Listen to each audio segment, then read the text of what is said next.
Di jagat dunia maya telah ramai adanya perbincangan mengenai karomah, mengenai khurafat, juga mengenai wali. Sesungguhnya meskipun sepertinya diam-diam saja, sepertinya tenang-tenang saja, sesungguhnya mengandung bara api yang bisa membahayakan eksistensi keberadaan bangsa ini. Maka perlu kiranya kita untuk memperhatikannya agar kita bisa terhindar dari mara bahaya tersebut. Karena yang terlibat dan berkelindan di dalam persoalan tersebut bisa meliputi aspek teologis, bisa meliputi aspek sosiologis, ekonomis, dan politis. Maka perhatikan betul-betul apa yang hendak kami bicarakan pada kesempatan kali ini.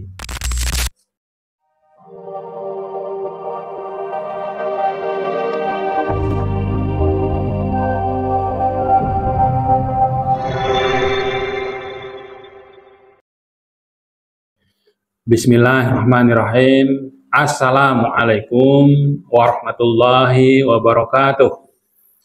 Ikhwan filah berkemajuan.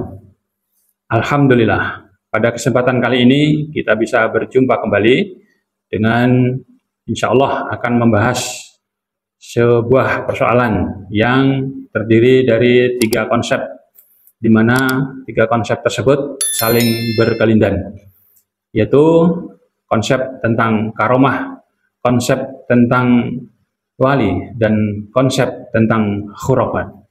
Untuk perlu diperhatikan bahwasanya ketiga konsep yang akan kita bicarakan ini sudah begitu ramai diperdebatkan, diperbincangkan oleh netizen. Apabila kita di dalam menyikapinya tidak hati-hati ataupun menyepelekan, bisa jadi nanti akan memberi dampak negatif, akan memberi kerugian yang jauh lebih besar bagi bangsa Indonesia atau bagi umat Islam di Indonesia. Maka perlu kiranya kita membahas tentang 3 hal tersebut. Kita perlu mengerti tentang apa itu karomah. Karomah sebenarnya kurang lebih substansinya sama dengan mukjizat yang dipunyai oleh para nabi atau para rasul. Hanya saja kalau karomah adalah khariqul adah yang dimiliki oleh orang-orang biasa, orang-orang alim, orang-orang soleh yang memang menjadi wali Allah, menjadi pilihan Allah. Itu kemudian banyak dikisahkan secara qat'i di dalam Al-Quran, seperti tentang tersedianya makanan yang cukup di kamarnya Siti Maryam, kemudian juga tentang ditidurkannya pemuda Ashabul Kahfi yang hingga 109 tahun tapi tetap dalam keadaan hidup segar bugar. Begitu juga di dalam hadis-hadis ada cerita-cerita, kisah-kisah yang sahih mengenai keberadaan karomah tersebut. Begitu juga tentang bagaimana kita mesti mengetahui tentang apa itu waliullah, di mana kalau di dalam Al-Quran dijelaskan pengertiannya secara qat'i di beberapa surat, di surat Al-Maidah, di surat Ali Imran, juga di dalam surat Yunus.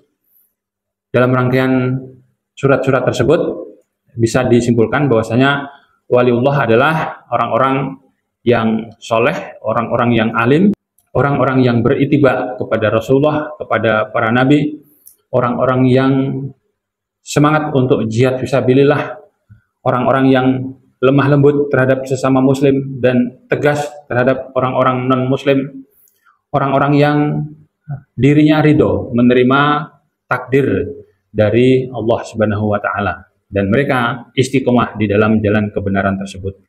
Dengan demikian, maka kita umat Islam wajib untuk mengimani keberadaan karomah, wajib mengimani keberadaan para waliullah tersebut.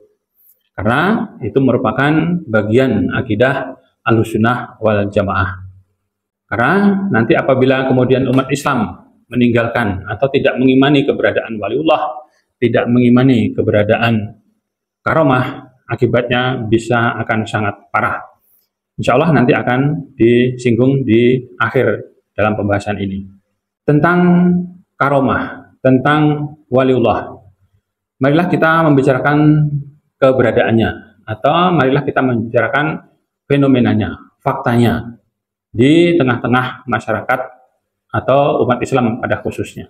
Dan lebih khusus lagi, kita akan mencoba untuk mengamati yaitu perbincangan tentang karomah, tentang waliullah di seputaran umat Islam yang terbilang awam. Sampai kemudian juga kita untuk mencoba mencermati adanya sebutan wali majidub yang tentu saja itu merupakan pembahasan mungkin sedikit, mungkin tidak seluas atau sebanyak perbincangan tentang waliullah, tapi itu juga sangat perlu untuk kita perhatikan bersama. Kita tidak asing dengan adanya cerita-cerita di tengah masyarakat, adanya karomah, adanya para waliullah yang di luar kebiasaan, yang bersifat dahsyat, yang bersifat seperti ajaib, yaitu cerita yang beredar adalah tentang tentang karomah, yaitu misal diceritakan adanya orang alim, adanya orang soleh yang bisa terbang, diceritakan adanya orang alim atau orang soleh yang bisa berjalan di atas air, dan seterusnya dan seterusnya.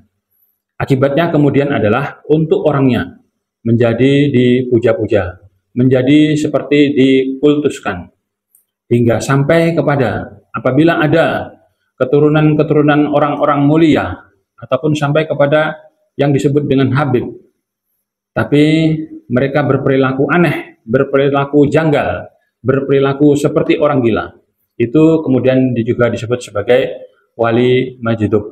Padahal di sana mestinya masih perlu banyak penelitian untuk sampai kepada disimpulkan bahwa dia yang seperti orang gila tersebut adalah seorang wali, meskipun sebutannya adalah wali majidub.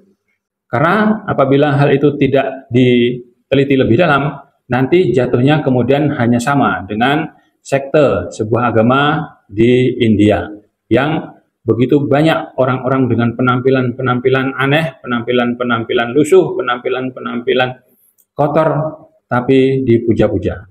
Tentu saja itu bertentangan dengan syariat Islam yang disebarkan oleh Nabi Muhammad sendiri. Hal yang demikian memang seperti tidak terhindarkan, karena kisah tentang karomah kemudian bisa menjadi komoditas, bisa menjadi menguntungkan, dan itu seperti menjadi tidak aneh apabila ada pihak-pihak, ada anak muda yang memang sesungguhnya cerdas, pandai membaca kitab, kemudian mencoba untuk memulai bibit-bibit karomah yang entah nanti sudutnya atau arahnya entah mau kemana, mengatakan saya bermimpi sampai berkali-kali, bermimpi bertemu dengan Rasulullah, yang kesekian bertemu Rasulullah dalam rangka untuk menanyakan satu hal, yang sekian kemudian untuk menanyakan tentang ibadah, dan seterusnya dan seterusnya.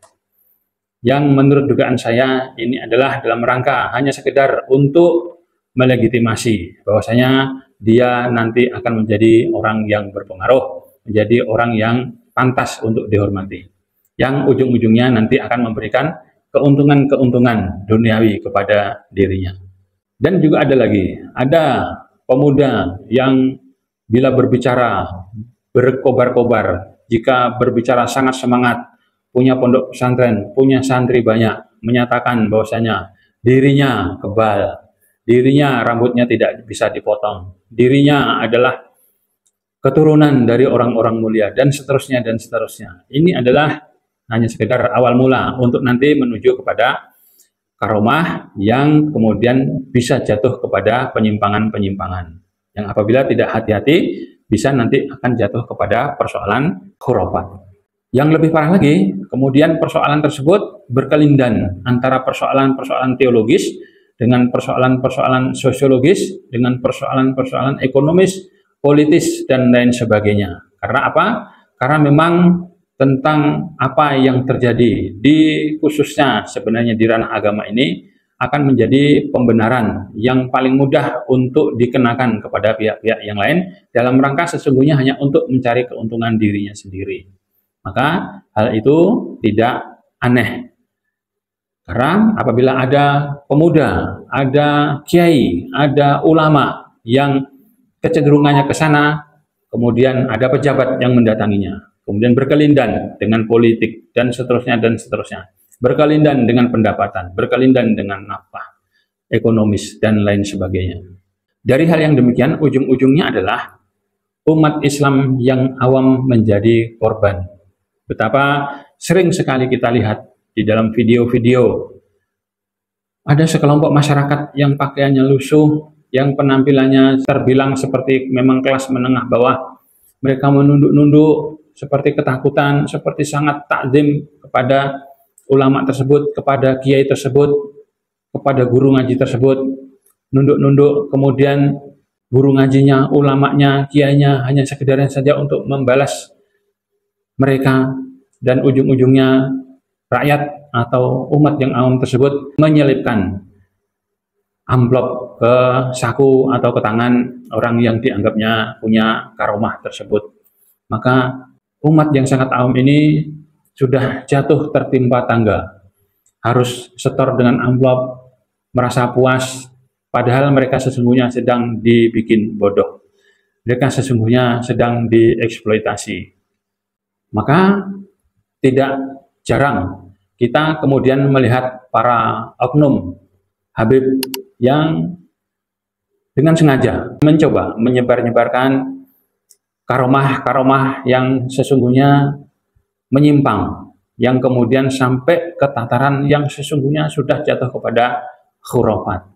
Namun kemudian juga ada oknum yang di pihak kontra terhadap para oknum habaib yang menyebarkan khurafat tersebut, yaitu kebanyakan mereka berasal dari lokal Nusantara.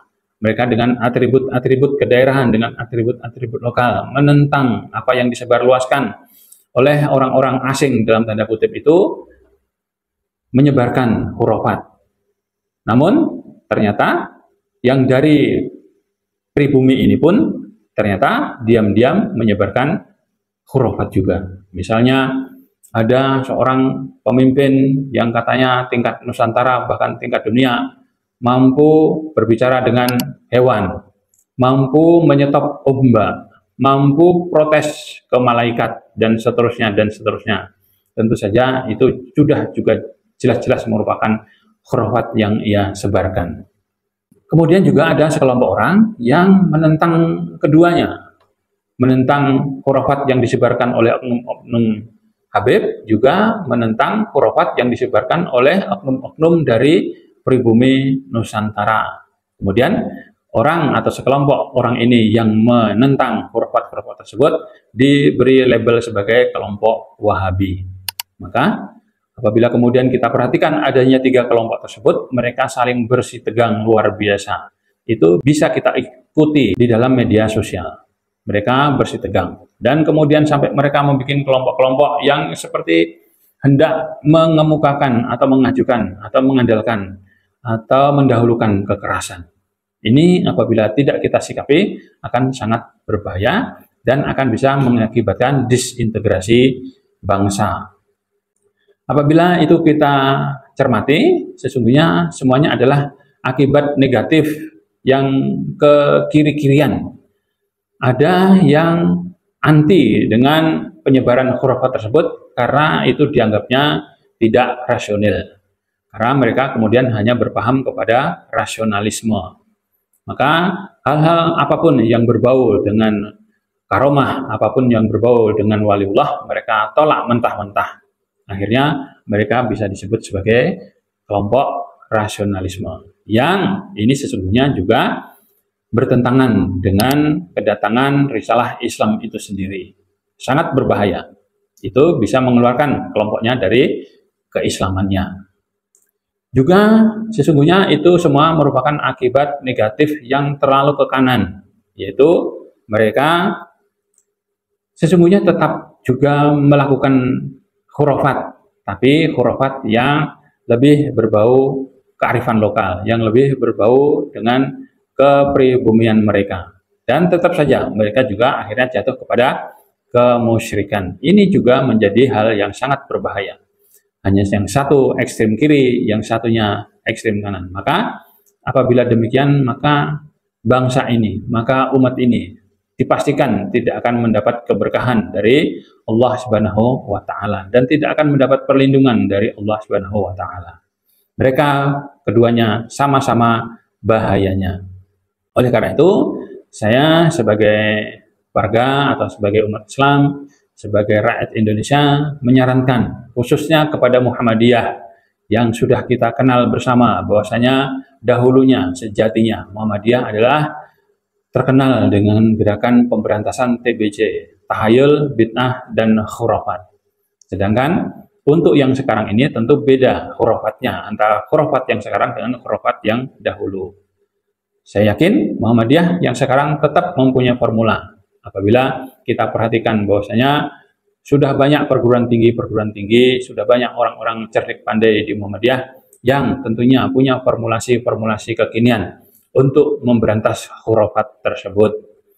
Juga bisa menjalin kerjasama dengan MUI, bisa menjalin kerjasama dengan Kemenak. Setidaknya MUI dan Kemenak bisa memberantas keberadaan wali-waliullah yang sesungguhnya menyimpang, yang sesungguhnya hanya menyebarkan khurafat belaka. Saya sangat yakin Muhammadiyah yang sekarang di dalam memberantas khurafat yang sudah berkelindan berbagai aspek di dalamnya akan mempunyai formulasi, yaitu dengan formulasi yang baru dengan pendekatan scientific approach-nya. Kenapa? Supaya kemudian Muhammadiyah tidak dituduh sebagai Wahabi. Karena di dalam memberantas khurafat tersebut, Muhammadiyah menggunakan pendekatan berbasis saintifik. Semoga dengan bersatunya terjalinnya kerjasama antara Muhammadiyah, MUI, dan Kemenak dalam rangka untuk memberantas khurafat yang disebarluaskan oleh para oknum Habib dan oleh para oknum pemuja kearifan lokal, bisa kemudian juga memberantas para wali abal-abal di Indonesia.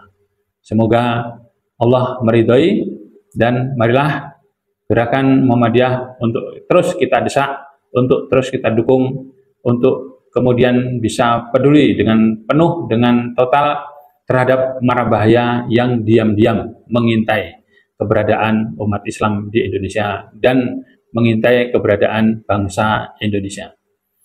Mudah-mudahan bermanfaat. Wallahu alam. Semoga bermanfaat. Wassalamualaikum warahmatullahi wabarakatuh. Salam berkemajuan, mencerdaskan, mencerahkan.